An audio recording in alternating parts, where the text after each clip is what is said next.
बिस्मिल्लाहिर्रहमानिर्रहीम। आज का हमारा टॉपिक है पैराडाइम्स ऑफ असेसमेंट। पैराडाइम्स का मतलब है मिसाल, नमूना, गर्दान का नक्शा वगैरह। अगर पूरे का मतलब देखा जाए पैराडाइम्स ऑफ असेसमेंट, तो इसका मतलब ये हुआ कि असेसमेंट की गर्दान। यहाँ स्टूडेंट्स को बहुत प्रॉब्लम होती है, बहुत कंफ्यूज होते हैं कि ये क्या है, ये क्या चीज़ है। तो देखते हैं कि इसमें क्या क्या है। जो असेसमेंट की गर्दान है उसमें ये चार चीज़ें हैं: assessment of learning, assessment for learning, assessment as learning and assessment in learning. आज हम इन चार चीजों को डिस्कस करेंगे और इन्हीं को कहा जाता है पैराडाइम्स ऑफ असेसमेंट। इनको समझने के लिए मैं यहाँ चार क्वाड्रेंट ड्रा करता हूं और उसके बाद यहाँ इनके नाम लिखने के बाद वन बाय वन को डिस्कस करूंगा। असेसमेंट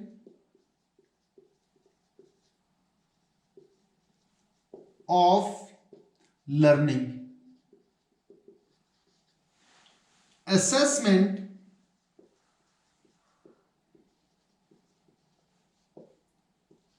फॉर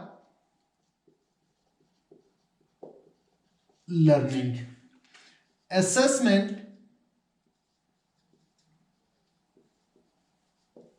एज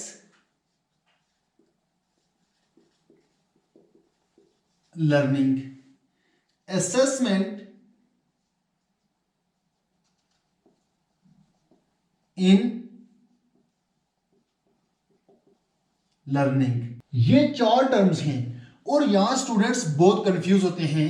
यहां असेसमेंट और लर्निंग का आपस में गहरा ताल्लुक है। असेसमेंट किसकी होती है? टीचिंग लर्निंग प्रोसेस की होती है। जब हम बच्चे को पढ़ाते हैं और पढ़ाने के बाद उसकी असेसमेंट की जाती है। जब असेसमेंट की जाती है तो हमें दो बातों का पता चलता है। एक ये कि स्टूडेंट्स की लर्निंग कितनी अच्छी हुई और दूसरी बात ये कि टीचर ने कितना अच्छा पढ़ाया।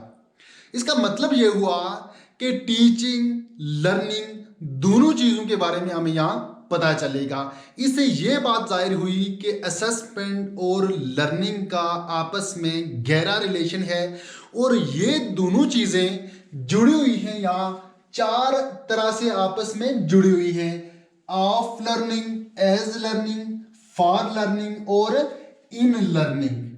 अब आते हैं असेसमेंट ऑफ लर्निंग। यहाँ वर्ड ऑफ यूज किया गया है, ये बहुत पुरानी थिंकिंग है। इसका मतलब ये हुआ असेसमेंट ऑफ लर्निंग का कि जो चीज सीखी जा चुकी है उसकी असेसमेंट करनी है, मतलब एंड पे करनी है।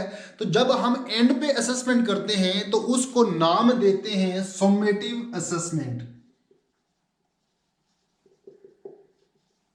समेटिव असेसमेंट अब ये एंड पे की जाती है और जो लर्निंग हो चुकी है उसकी की जाती है, उसको हम कहते हैं समेटिव असेसमेंट। और ये पूरी तरह से टीचर सेंटर होती है, टीचर के कंट्रोल में होती है, इसलिए इसको कहा जाता है टीचर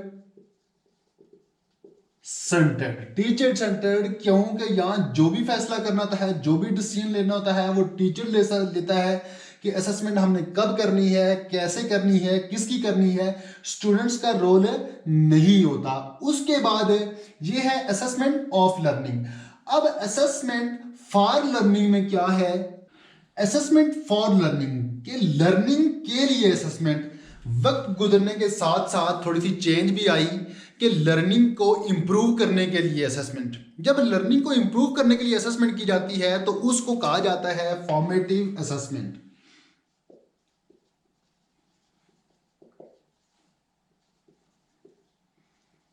फॉर्मेटिव असेसमेंट यानी कि असेसमेंट फॉर लर्निंग को हम फॉर्मेटिव असेसमेंट कहते हैं और असेसमेंट ऑफ लर्निंग को समेटिव असेसमेंट कहते हैं।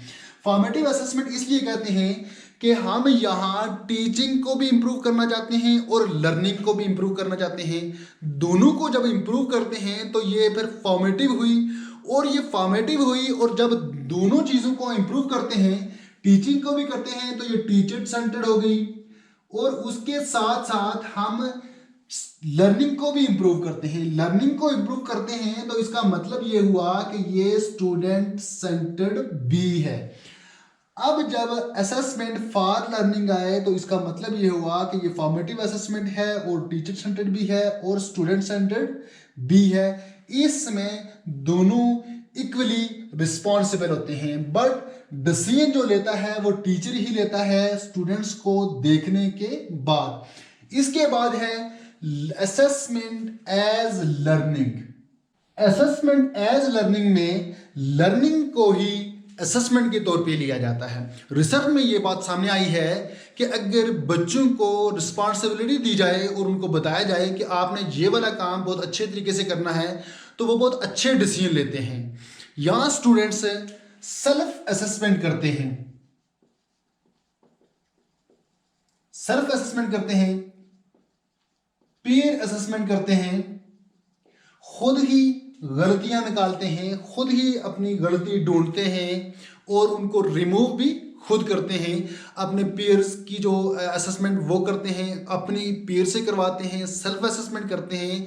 ये कहाँ होती है? ये होती है असेसमेंट एज लर्निंग। इसी चीज को कहा जाता है असेसमेंट एज लर्निंग। इसके बाद है assessment in learning. Assessment in learning, इसका मतलब यह है कि लर्निंग में ही असेसमेंट है। जो लर्निंग है वही हमारी असेसमेंट है। जब कोई लर्नर लर्न कर रहा होगा तो उसी वक्त उसकी असेसमेंट भी होती रहेगी।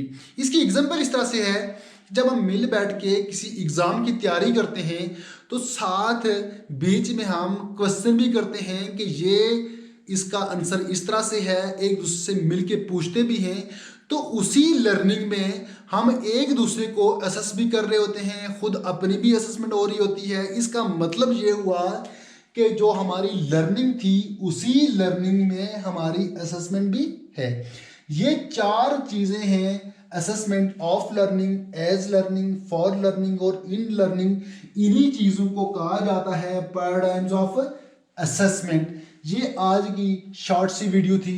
उम्मीद करता हूं कि आपको पसंद आई होगी। तो मिलते हैं नेक्स्ट वीडियो में, तब तक के लिए अल्लाह हाफिज।